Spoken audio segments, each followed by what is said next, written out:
దేవ శతాధిపతి వంటి వారం మేము కాదు నాయన. మాలో ఎన్నో తప్పులు ఉన్నాయి, పొరపాటు నన్ను క్షమించి. నేను పాత్రుని కాను అన్నాడు. నా ఇంటికి మీరు రావటానికి నాకు యోగ్యత లేదన్నాడు. నా ఇంట్లో అలాంటివి కాదు అన్నాడు. నా ఇంటిలో అడుగు పెట్టేంత యోగ్యత నా ఇంటికి లేదు అన్నాడు. ప్రభువా, తండ్రి తన మనస్సాక్షి గద్దింపు కలిగి లోబడుతూ వచ్చాడు.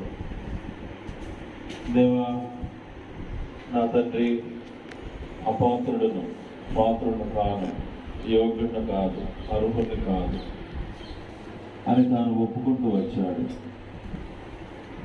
తండ్రి, నేను ఒకటి వెళ్ళమంటే వెళ్తాడు, రమ్మంటే వస్తాడు, కానీ ఒకటి పని చేయమంటే చేస్తాడు.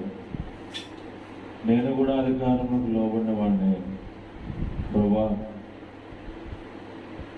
ఎన్ని యోగ్యతలున్నా అవి మీ ఎదుట యోగ్యత కాదని తాను ఒప్పుకున్నాడు.